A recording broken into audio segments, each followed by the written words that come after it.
Hello and welcome to In the Library with Marsha and Adrian. And today we have with us special guest. Charmaine Wawrzyniec. Can you say your last name one more time? Wawrzyniec. Of course. Like Smith. You probably never have to spell that or tell anyone what it is again. Actually, in Polish, it's Lawrence. Oh, okay. It's actually a first name in Polish. Nice. I never knew that. I never knew that about you. So that's so for our listeners who may not be familiar with you and your work, what is it you do here? So I'm a reference librarian. I've been with the Monroe County Library System for 23 years. I, of course, do reference work. I have a degree in history, and I am also the curator of the Lawrence Frost Collection of Custeriana. So anything Custer. We have a collection that's a closed collection, and that's for about 10 years I've been doing that. So it's a closed collection, but if someone is willing or someone's interested in either researching or viewing this collection, they can make an appointment with you to see it? Yes, because of the material that's within the collection, you do need to make an appointment. And, the internet has made the world much smaller. So I do electronically appointments and send things to people from all over the world. In fact, we've helped many authors have used our collection, like TJ Stiles. Well, it's the Lawrence Frost collection, so he's used the collection. And also Nathaniel Philbrick has used the collection. So we do get questions from authors all over the world who use the collection. Yeah, and there's researchers who are here even weekly, daily, that are always working on it for sure, from all over. And that includes all aspects of Custer, Indian Wars, Civil Wars, and that time period, and Monroe history. Also, there's a lot in that collection. So if a listener, like a certain librarian sitting here, doesn't know who Custer is, can you give us a very brief background of who Custer is? Well, if you've been to Monroe, the equestrian statue that sits along the River Raisin, that's George Custer. And he first became nationally known for his actions during the Civil War. And that statue in Monroe actually depicts his heroism at the Battle of Gettysburg. So he protected the right flank of the Union Army. He stayed in the Army after the Civil War and went on and was also in the Indian Wars. And he met his demise at the Battle of Little Bighorn, and all of his men met their demise there. So he's known for that also. Custer's Last Stand, as it's sometimes referred. Also, I'm learning new things about Custer and the collection every time I'm here, or every time you show someone around. And some of the we also, in addition to books, there's a couple of little artifacts in there too, from his wife and from other avenues. Our collection. So the collection was purchased from Dr. Frost, who was a podiatrist in Monroe. He didn't know who George Custer was, but at the time there was still Custer family living in Monroe. And Dr. Frost collected shoes. And one of the Custer family members gave him a pair of boots that Custer had been shot, there was a bullet hole in the boots. So it made him interested. He researched, he thought he got a bad rap. So he started to be a promoter of Custer, and he wrote things. So he would collect things, many things, and write books. He collected like footlockers, you name it, anything that Custer had an interest in, newspapers of that time. He had a full collection, and we did not purchase everything that he owned. That collection was divided up, and different entities purchased it. So we have some paintings, we have some images, the daguerreotypes, things like that. We have some games. Something that people we have a toy Custer, one of those, like a G.I. Joe doll, the size of Custer. We have that also. That's a big fan. People are. I kind of remember that from the news interview. I think Tony Geptis was really interested in that. Yeah, so I do remember that. Okay. The museum, the Monroe County Historical Museum, has other things added to that collection. Yeah. So, and it's always, you're always adding to it constantly, daily almost. Part of our agreement is that we always add to the collection. And you would think after so many years, there wouldn't be things to add, but there are always books coming out. Really of interesting, I've noticed lately, the interesting part of what's being added is fiction. A lot of fictional writers have added to writing like kind of science fiction, like fan fiction almost. Yeah, fantasy fiction of Custer. Like it's always that he didn't die at the Little Bighorn. He's still alive with Elvis and that kind of thing. Okay. It's interesting. It's creative. Sure. And maybe it would appeal to a different audience that had not yet discovered an interest in Custer. Well, speaking of books and stuff, I was thinking that could also talk about some of the other, aside from being the curator of the collection, you do a lot of other activities around that. Do you want to talk about a couple of those? I coordinate a Civil War roundtable, and I've been doing that for 23 years. And what that is that we get speakers that come and talk about different aspects of the Civil War. And we have a great group of people interested in history. And with that, we also get students that come in, it's like this past one was on food in the Civil War. So then you get people interested in food. Our next one on October 12th is the history of the Custer statue, which has drawn some criticism from people in the area. So our speaker, Mr. Dave Engel, has done extended research on the statue. And I think it's very important for people to know the history behind that statue, because really that statue was erected by the people of Monroe. So I think that's a good part of history. So I invite anyone to come to that.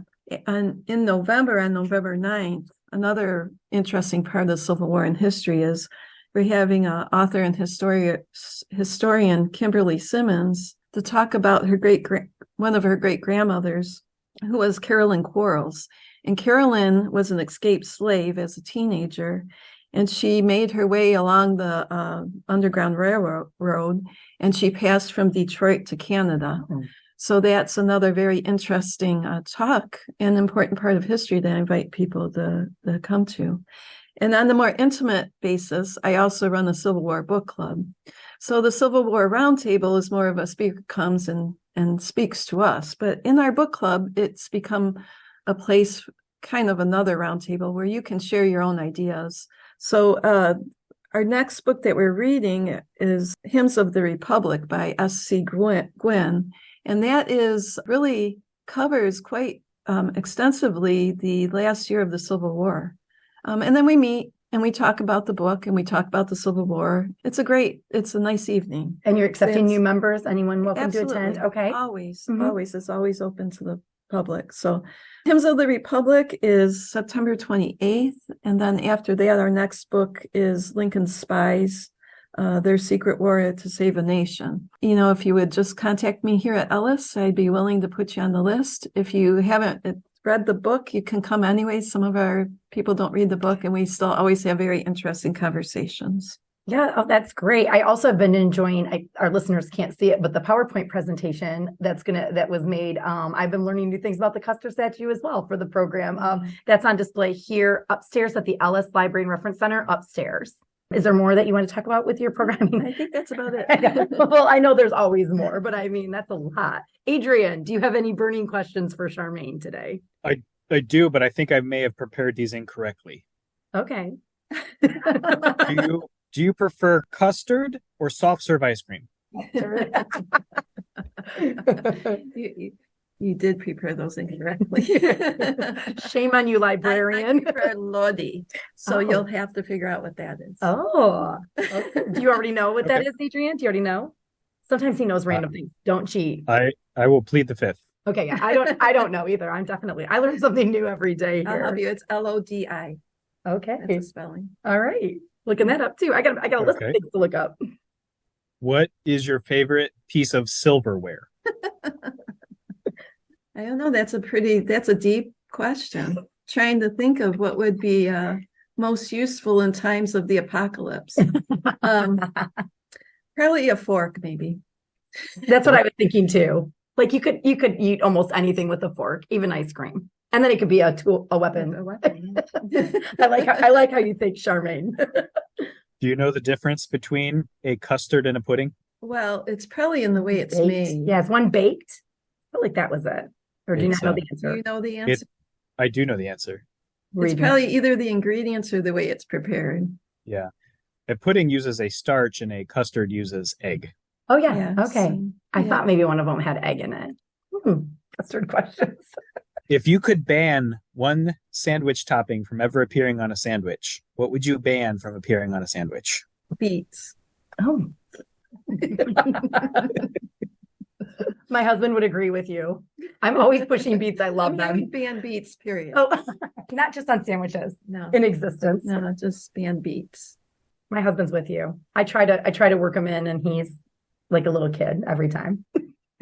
Well, you can't even cover the taste of beets. Oh, I love it. What do you think a ghost sounds like? I thought they're very silent, so there's no sound. That's true. He was trying to trick you into making a ghost sound, I think, but that's true. I've not heard one. So, who is your least favorite Disney princess? I don't really know. This is not my forte.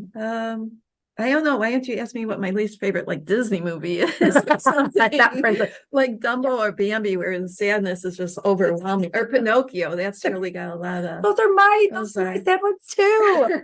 I do like Bambi, but Dumbo and Pinocchio. I don't know why all Disney movies are so sad. They're like, show these to your children. And the children don't really maybe seem to be as traumatized, but I think it's kind of like The Land Before Time when the mom dies too. Why did they do that to kids? Old Yeller, that's Disney. Yeah, Come on, people. Yeah.